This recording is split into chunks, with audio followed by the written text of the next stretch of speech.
Dejó de forma demostrativa $0 de propina y se marchó sin mirar atrás.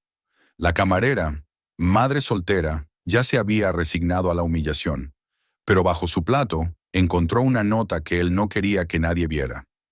Lo que estaba escrito en ella cambió su vida para siempre y dejó al descubierto al propio multimillonario. Suscríbete al canal y escribe en los comentarios desde qué ciudad o país estás viendo este video. Lauren Brooks llevaba tanto tiempo viviendo al límite que había aprendido a medir los días no por horas, sino por cuentas pendientes. Cada mañana comenzaba igual: despertarse antes de que sonara el despertador, escuchar la respiración irregular de su hijo desde la otra habitación y quedarse inmóvil unos segundos, esperando asegurarse de que el aire entraba y salía con normalidad. Solo entonces se permitía levantarse. Nate tenía 5 años, demasiado pequeño para cargar con diagnósticos que sonaban demasiado grandes, incluso para los adultos. Asma severa, una malformación cardíaca congénita y la constante advertencia de los médicos de que el tiempo no era su aliado. Lauren era viuda desde hacía 2 años, madre soltera desde hacía 2 años, y desde entonces también había aprendido que la palabra mañana no significaba promesa, sino amenaza.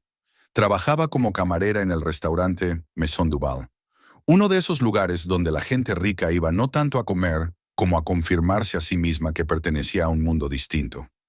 Las mesas relucían, las copas brillaban como si jamás hubieran sido tocadas por labios humanos, y las sonrisas del personal eran parte del uniforme, tan obligatorias como la camisa blanca y los zapatos negros. Lauren encajaba allí solo en apariencia. Por dentro se sentía una intrusa, alguien que había entrado por error en una escena que no le pertenecía. 12 horas de pie, turnos interminables, pedidos memorizados como si fueran fórmulas matemáticas, todo para llegar a fin de mes con la sensación constante de que nunca era suficiente. En el bolsillo de su delantal llevaba doblado un papel que ya casi podía recitar de memoria: el aviso de la farmacia, último recordatorio. Las palabras eran educadas, impersonales, pero el mensaje era claro: sin pago no habría más medicación. Lauren sabía lo que eso significaba. Había visto a su hijo despertarse de noche con los ojos abiertos por el miedo, buscando aire como si el mundo se lo hubiera robado. Había contado monedas, había estirado billetes, había aprendido a sonreír incluso cuando el estómago se le cerraba de ansiedad. En Maison Duval no había espacio para los problemas personales. Allí solo existía el servicio impecable. El gerente del salón, el señor Kellogg, era experto en humillar sin levantar la voz. No gritaba, no insultaba. Bastaba una mirada prolongada, una corrección hecha frente a otros, un comentario aparentemente inocente sobre la postura o la rapidez. Lauren no podía permitirse enfrentamientos. Siempre terminaba su turno corriendo hacia la parada del autobús, con la culpa clavada en el pecho por llegar tarde a recoger a Nate de casa de la vecina que, aunque amable, ya había comenzado a insinuar que no podía seguir ayudando gratis. Aquella noche, cuando le asignaron la cabina VIP, Lauren sintió un nudo en el estómago. El nombre del cliente corrió entre el personal como un susurro incómodo: Damian Crawford, multimillonario, fundador de un imperio tecnológico, famoso por su frialdad, su carácter exigente y su costumbre de no dejar propina. Algunas camareras respiraron aliviadas por no haber sido elegidas. Lauren no tuvo esa opción. Apretó los labios, enderezó la espalda y se dijo a sí misma que no podía fallar. Desde el primer momento, Crawford se comportó como si todo a su alrededor fuera una prueba diseñada exclusivamente para otros. Pidió agua a una temperatura específica, corrigió la forma de presentar el plato, solicitó cambios mínimos que obligaban a la cocina a rehacer preparaciones enteras. No levantaba la voz, pero su tono no admitía discusión. Lauren cumplía cada indicación con precisión casi mecánica, no porque quisiera agradarle, sino porque necesitaba conservar su empleo. Cada error podía convertirse en una queja, y cada queja en una llamada del gerente. Mientras ella iba y venía, Crawford la observaba, no como un cliente observa a quien lo atiende, sino como alguien que evalúa un mecanismo. Sus ojos seguían cada movimiento, cada pausa, cada decisión. Lauren sentía esa mirada como una presión constante, pero no se permitió reaccionar. Había aprendido a volverse invisible cuando era necesario. Aún así, el cansancio se filtraba. Sus gestos eran tensos. Sus ojos revelaban noches sin dormir. Y en algún punto, sin saber exactamente cómo, dejó escapar una frase que nunca solía pronunciar. Mencionó a su hijo. No como una súplica, sino como una explicación torpe, casi una justificación de su insistencia en trabajar turnos dobles. Durante un segundo, creyó ver algo en el rostro de Crawford, pero fue una ilusión. Su expresión se endureció aún más. Le habló de la inutilidad de la compasión, de cómo quienes dependen de la bondad ajena suelen perder. Sus palabras no fueron un ataque directo, pero Lauren las sintió como un golpe. Se retiró de la mesa con el pulso acelerado, obligándose a no llorar. Crawford se marchó sin despedirse. No hubo agradecimientos ni gestos finales, solo el silencio que dejó tras de sí. Lauren tomó la carpeta con el recibo intentando mantener una mínima esperanza. No esperaba una gran suma, solo lo suficiente para comprar medicinas por unos días más. Cuando vio el número, el mundo pareció detenerse. En la línea de propina había un cero, no una cantidad baja, no una omisión descuidada. Un cero claro, marcado, deliberado. Sintió las miradas a su alrededor, algunas cargadas de lástima, otras de burla silenciosa. El gerente pasó cerca, lo suficiente para asegurarse de que ella lo hubiera visto. Respiró hondo y comenzó a recoger la mesa. Fue entonces cuando notó algo bajo el plato principal. Un rectángulo de papel blanco, grueso, distinto a una simple servilleta. Lo tomó con manos temblorosas. No había firma, solo 7 palabras escritas con una letra firme, una dirección, una hora, medianoche, y una condición, ir sola. Lauren se quedó inmóvil. El ruido del restaurante continuaba a su alrededor, pero para ella todo se había vuelto distante. Podía ser una broma cruel, podía ser algo peligroso, o podía no ser nada. Pensó en Nate, en el papel de la farmacia, en el cero del recibo. A veces la prudencia no era una opción, sino un lujo. Guardó la nota, terminó su turno y salió a la noche con una decisión que no necesitó pronunciar en voz alta. Cuando el reloj marcara las 12, estaría allí. La ciudad parecía distinta al caer la noche. Más fría, más ajena. Lauren tomó 2 autobuses y caminó varias cuadras hasta llegar a la zona de los muelles. El aire olía a sal y a metal. Un guardia la esperaba, comprobó su nombre sin sorpresa y le indicó el camino. Dentro del enorme almacén, bajo una luz solitaria, Damian Crawford estaba sentado frente a una mesa cubierta de documentos. La miró como si hubiera sabido desde el principio que ella vendría. Sin disculpas, sin explicaciones innecesarias, comenzó a hablar. Y Lauren entendió que el cero del recibo no había sido el final de algo, sino el comienzo de una prueba que cambiaría su vida. La puerta del almacén se cerró a su espalda con un sonido seco que resonó en el espacio vacío. Lauren sintió que aquel ruido marcaba un punto de no retorno. El interior del hangar era vasto y frío, un océano de sombras interrumpido solo por filas de contenedores metálicos y una isla de luz en el centro. Allí, Damian Crawford permanecía sentado con los antebrazos apoyados sobre la mesa, las mangas arremangadas, sin rastro del hombre impecable del restaurante. No parecía sorprendido de verla. En su mirada había una calma calculada, como si la noche, el lugar y su presencia hubieran sido variables previstas desde el inicio. Lauren avanzó despacio, consciente de cada paso. El guardia había desaparecido sin decir palabra, dejándolos solos. Crawford no le ofreció asiento de inmediato. La observó un instante más, como confirmando algo que solo existía en su mente, y entonces señaló la silla frente a él. Lauren se sentó sin preguntar. Sentía el corazón golpearle en el pecho, pero su rostro permanecía sereno. Había aprendido a controlar las señales externas del miedo. Crawford habló sin rodeos. Le dijo que la cena no había sido un capricho ni una demostración gratuita de poder.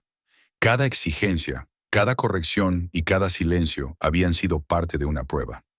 No buscaba a alguien complaciente ni a alguien brillante en un currículum. Buscaba a una persona capaz de mantener la precisión bajo presión, de no perder el control cuando la situación parecía injusta, de observar detalles mientras otros se bloqueaban por el estrés. Le explicó que había visto en ella algo que no encontraba en ejecutivos ni consultores: una atención constante a lo pequeño, una resistencia silenciosa, una capacidad de sostener el caos sin desmoronarse. Loren escuchaba sin interrumpirlo. No sentía alivio ni gratitud, solo una atención absoluta. Crawford deslizó hacia ella una pila de documentos, hojas con números, fechas, firmas, pesos de carga, rutas marítimas, registros de entrada y salida. Le explicó que una división logística de su empresa estaba perdiendo dinero de manera constante. No cantidades escandalosas en cada operación, sino pequeñas pérdidas repetidas que, acumuladas, se convertían en millones. Los auditores habían revisado cuentas y transferencias sin encontrar una explicación concluyente.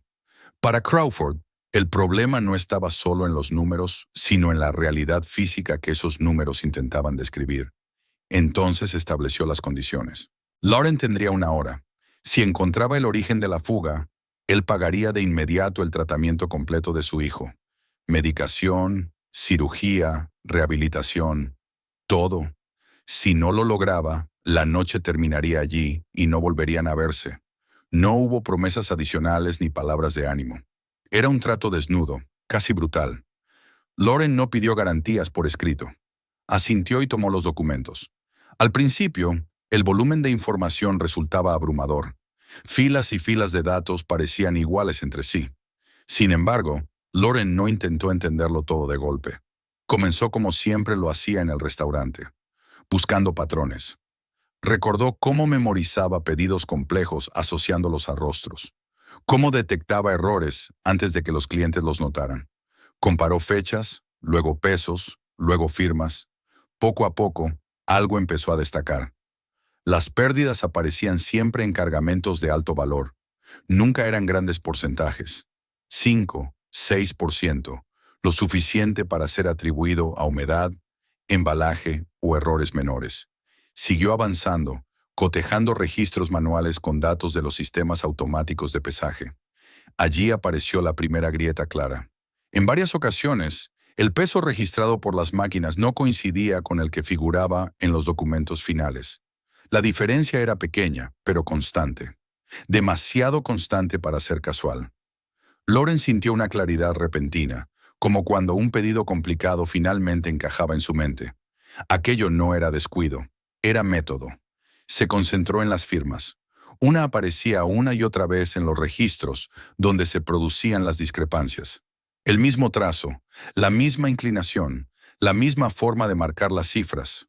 Comparó rutas y horarios. El patrón se cerró. La mercancía salía oficialmente con un peso menor al real, lo que indicaba que parte del cargamento se retiraba antes del sellado final. Después los números se ajustaban para que todo pareciera normal. Nadie robaba grandes cantidades de una sola vez.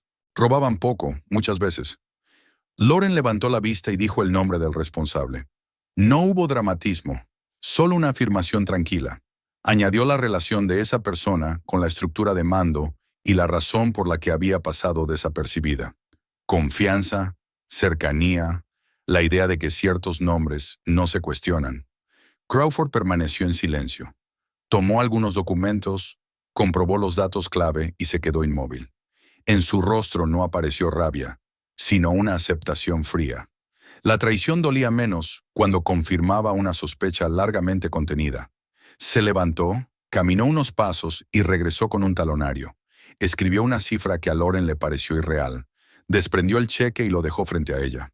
Por primera vez desde que había entrado al almacén, Lauren sintió que el aire entraba en sus pulmones sin resistencia. No lloró, no sonrió. Guardó el papel con cuidado, como si fuera algo frágil.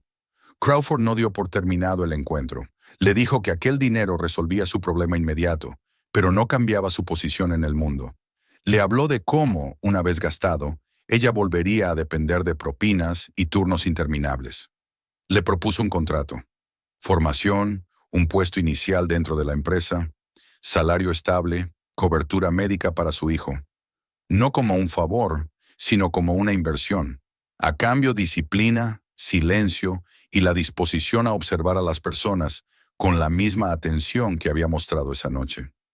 Lauren pensó en Nate, en su respiración tranquila cuando dormía, en la posibilidad de un futuro sin sobresaltos constantes. Pensó también en el almacén, en la prueba, en cómo había logrado ver lo que otros no. Aceptó, no por ambición, sino porque entendió que aquella puerta no se abriría dos veces. Cuando salió del hangar, la madrugada estaba a punto de romper. El cielo comenzaba a aclararse sobre el puerto. Lauren caminó con el cheque en el bolsillo y una certeza nueva en el pecho. No sabía exactamente en qué mundo acababa de entrar, pero comprendía algo esencial. El cero en el recibo había sido solo el umbral. A partir de esa noche, su vida avanzaba hacia un terreno desconocido, donde cada paso tendría consecuencias más grandes que cualquier propina perdida. Los días que siguieron a aquella noche en el puerto transcurrieron con una velocidad irreal, como si la vida de Lauren hubiera sido empujada de pronto a una pendiente demasiado empinada. El cheque se convirtió en hechos casi de inmediato. Nate fue trasladado a una clínica privada donde los pasillos no olían a prisa ni a resignación, sino a desinfectante limpio y a promesas cuidadosas. Los médicos hablaban con calma, explicaban cada paso, cada riesgo, cada posibilidad, y por primera vez Lauren no tuvo que interrumpir para preguntar cuánto costaría todo aquello. La operación se programó sin discusiones. Las medicinas llegaron sin advertencias finales, y las noches dejaron de estar marcadas por el miedo constante a que el aire abandonara el pequeño cuerpo de su hijo. Durante las horas de espera en el hospital, Lauren pensaba a menudo en el almacén, en la mesa iluminada, en la forma en que Damian Crawford había observado su trabajo con los documentos. Comprendía que aquel encuentro había sido una frontera invisible. Antes de cruzarla, su mundo se reducía a sobrevivir. Después, cada decisión parecía tener un peso distinto. Cuando Nate salió del quirófano y los médicos le aseguraron que la intervención había sido un éxito, Lauren sintió algo cercano a la paz, aunque sabía que aún no podía permitirse creer del todo en ella. El siguiente cambio llegó sin ceremonia. Un vehículo la recogió frente a la clínica y la llevó a la residencia de Crawford. La casa no se parecía a ningún hogar que ella hubiera conocido. Era amplia, silenciosa, diseñada con una precisión casi clínica. Cada objeto parecía colocado con intención, pero sin rastro de afecto. Lauren ocupó una habitación que podría haber sido la principal en cualquier otro lugar, pero allí se sentía provisional, como si estuviera alojada en una zona neutral. Caminaba con cuidado, consciente de que aquel espacio no le pertenecía. Fue allí donde conoció a Madeline Rose. La mujer apareció una tarde, elegante, impecable, con una sonrisa que no alcanzaba a tocarle los ojos. Era la prometida de Crawford, y su presencia llenó la casa de una tensión nueva. Madeline observó a Lauren con una atención parecida a la que Crawford había mostrado en el restaurante, pero cargada de juicio. No hizo preguntas directas. Bastaba su forma de mirar, de medir distancias, de hablarle con una cortesía afilada. Para ella, Lauren no era una persona, sino una anomalía, una intrusión inexplicable en un entorno cuidadosamente controlado. Lauren intentó mantenerse al margen. Su nuevo rol dentro de la empresa aún no tenía una forma definida, pero Crawford había sido claro en algo: observar, escuchar, recordar. Lauren se aferró a esa instrucción como a un salvavidas. Descubrió que su antigua invisibilidad, aquella que había sido una defensa en el restaurante, se convertía ahora en una herramienta. La gente hablaba cuando creía que nadie importante escuchaba. Comentarios al pasar, silencios incómodos, miradas cruzadas. Todo componía un mapa invisible de lealtades y resentimientos. Su primera salida oficial fue un evento benéfico en un museo. Lauren caminó entre trajes caros y vestidos brillantes, sintiendo una familiaridad inquietante. Era otro escenario de poder, solo que con máscaras distintas. Mientras sostenía una copa que apenas probó, captó fragmentos de conversaciones sobre votaciones futuras, sobre la necesidad de un liderazgo más flexible, sobre la figura de Crawford como alguien demasiado impredecible. Comprendió que aquel mundo no estaba construido sobre amistades, sino sobre equilibrios frágiles. Fue allí donde el pasado la alcanzó. Un hombre, con una sonrisa cargada de desprecio, La reconoció como la camarera del restaurante. Su comentario, hecho en voz lo suficientemente alta, atrajo miradas. Insinuó que ella no pertenecía a ese lugar, que era una impostora favorecida por razones que no merecía. Lauren sintió el viejo impulso de encogerse, de desaparecer. Antes de que pudiera reaccionar, Crawford se colocó a su lado. No elevó la voz, no explicó nada. Su sola presencia, firme y visible, bastó para que el murmullo se apagara. Por primera vez, Lauren fue reconocida públicamente como alguien con un lugar, aunque ese reconocimiento despertara incomodidades. Madeline observó la escena con una expresión que Lauren no supo interpretar del todo, pero entendió que algo se había quebrado. La armonía aparente se tensó. Poco después, la calma que Lauren comenzaba a sentir se vio abruptamente interrumpida. La operación de Nate había sido un éxito, pero la estabilidad duró poco. En la empresa surgió un escándalo inesperado.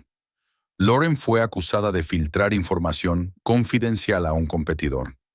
Aparecieron correos electrónicos, registros de acceso, incluso una transferencia bancaria que parecía una prueba irrefutable. Crawford, enfrentado a la evidencia, reaccionó como siempre había reaccionado en su vida, confiando en los datos, no en las personas. El miedo a ser traicionado volvió a imponerse. Sin una discusión larga, sin espacio para explicaciones, Lauren fue expulsada de la casa y de la empresa. La lluvia caía cuando salió con sus pocas pertenencias. De nuevo en la calle, sintió el peso de la caída. Había sido elevada demasiado rápido, solo para ser arrojada con la misma brusquedad. Sin embargo, algo había cambiado. Lauren ya no era la misma mujer que había recogido un recibo con un cero. De pie bajo la lluvia, entendió que si había sido capaz de ver la verdad una vez, podía hacerlo de nuevo. La acusación no era solo una injusticia, era un desafío. Y esta vez, no pensaba aceptar el papel de culpable silenciosa. La lluvia la empapaba sin prisa, como si la ciudad se tomara el tiempo necesario para devolverla al lugar del que había salido.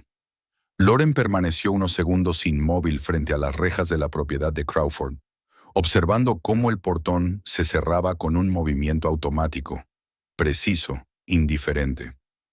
No hubo palabras finales ni miradas de despedida. Solo el sonido del metal encajando en su sitio, marcando con claridad que ya no pertenecía a ese mundo. Sostuvo la maleta con una mano rígida y respiró hondo. El golpe no era solo la expulsión, sino la velocidad con la que había ocurrido. La confianza, entendió, podía evaporarse en un instante cuando convenía a quienes temían perder el control. Caminó sin rumbo fijo durante un rato, dejando que el agua le enfriara la piel y le ordenara los pensamientos. No lloró. Había llorado antes, cuando las lágrimas no servían de nada. Ahora sentía otra cosa, una lucidez dura, casi incómoda. Recordó las palabras de Crawford en el almacén, su insistencia en que los números no siempre decían la verdad completa. Si aquello era cierto entonces, también lo era ahora. Los registros digitales podían manipularse, los correos podían fabricarse, las transferencias podían maquillarse. Pero la realidad física dejaba huellas distintas, menos dóciles. Al amanecer, Lauren ya tenía un plan. No uno elaborado, sino una dirección clara. Volvió al puerto, al mismo entorno donde había comenzado todo. Buscó a personas que no aparecían en los organigramas ni en los comunicados oficiales. Gente que había aprendido a sobrevivir observando sin hacerse notar. Encontró al empleado del terminal, cuya firma siempre había sido limpia, el mismo que no había participado en las irregularidades iniciales. Al principio se mostró receloso, pero Lauren no le pidió lealtad ni favores. Le pidió acceso. Documentos antiguos, archivos físicos, registros que nadie revisaba porque no encajaban en la narrativa digital. Durante horas revisó papeles amarillentos, recibos de servicios de mensajería, anotaciones hechas a mano. Fue allí donde apareció el primer elemento decisivo. Un comprobante de entrega de un soporte físico, enviado meses atrás, dirigido al departamento legal de una empresa competidora. El nombre del remitente no era el suyo, era el de Madeline Rose. Lauren sintió una mezcla de frío y claridad. La traición no había sido improvisada, había sido planificada con antelación, ejecutada con paciencia. Siguió el rastro con la misma calma con la que había analizado los documentos logísticos. Cada dato encontraba su lugar. La supuesta filtración digital de la noche en que ella fue acusada era una representación, una puesta en escena. La información real había salido antes, en silencio, mediante un método físico, imposible de rastrear por los sistemas automáticos. Luego se construyó la evidencia digital para incriminarla. Incluso la transferencia bancaria, pensada para parecer un soborno, tenía una fisura. El punto de autorización no coincidía con los movimientos de Crawford. Coincidía con los de Madeleine. No había tiempo para la indignación. El consejo directivo estaba reunido aquel mismo día para votar una operación crucial que definiría el futuro de la empresa. Lauren sabía que, si no actuaba de inmediato, la verdad quedaría enterrada bajo decisiones irreversibles. Llegó al edificio corporativo con la ropa aún húmeda y el rostro marcado por el cansancio, pero con una determinación que no necesitaba permiso. Subió hasta la sala de juntas y antes de que alguien pudiera detenerla, entró. La interrupción fue abrupta. Las conversaciones se detuvieron. Lauren colocó los documentos sobre la mesa sin pedir disculpas. No habló de sentimientos ni de injusticias. Presentó hechos. El comprobante de mensajería, la confirmación de recepción, las discrepancias en los registros de acceso, la coincidencia de ubicaciones. Cada elemento por sí solo podía explicarse. Juntos formaban una verdad incómoda. Crawford revisó los papeles en silencio, su rostro volviéndose cada vez más rígido. La sala quedó suspendida en una quietud tensa. Madeleine intentó reaccionar con elegancia, con ironía, con ataques personales. No funcionó. En un espacio donde el poder se medía en pruebas, las palabras vacías perdían peso. Finalmente fue retirada. La votación se pospuso. La operación se detuvo. El equilibrio de fuerzas cambió de forma irreversible. Cuando la sala quedó casi vacía, Lauren se giró para marcharse. Había venido por su nombre, no por reconocimiento. Crawford la detuvo. Por primera vez desde que se conocían, no habló como un estratega, sino como un hombre consciente de su error. Le confesó que el cero en el recibo había sido su manera torcida de no tratarla como a alguien inferior, de no pagarle por obedecer, sino de observar quién era cuando no había recompensa inmediata. Reconoció también que había fallado al confiar más en una versión conveniente que en la persona que había demostrado ver la verdad antes que nadie. Lauren escuchó sin suavizar sus recuerdos. No olvidó la lluvia, ni la expulsión, ni la facilidad con la que fue convertida en culpable. Pero entendió algo esencial. Ya no estaba allí para mendigar comprensión. Crawford le ofreció un puesto que superaba cualquier expectativa inicial, una posición desde la cual podría asegurarse de que los sistemas coincidieran con la realidad y de que nadie volviera a robar un poco mientras otros sobrevivían con nada. Aceptó no por el título, sino por lo que significaba. Su hijo dormía tranquilo en una habitación de hospital, respirando sin esfuerzo. Ella podía pensar en el mañana sin miedo. Con el tiempo, juntos crearon un fondo para ayudar a niños con diagnósticos graves. No como gesto público, sino como respuesta a una memoria compartida. Lauren guardó el recibo con el cero en un cajón de su nueva oficina. No como símbolo de humillación, sino como recordatorio. A veces comprendió, el punto más bajo no es el final, es el lugar exacto desde el que comienza una vida distinta, si se tiene el valor de mirar donde otros prefieren no hacerlo. Si te gustó esta historia, suscríbete al canal para no perderte la continuación. Dale me gusta, así apoyas este episodio y ayudas a que llegue a quienes más lo necesitan.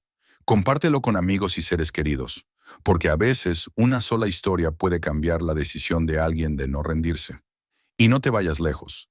Muy pronto te esperan nuevos relatos, donde un solo detalle lo cambia todo y el final te obliga a ver la historia desde otra perspectiva.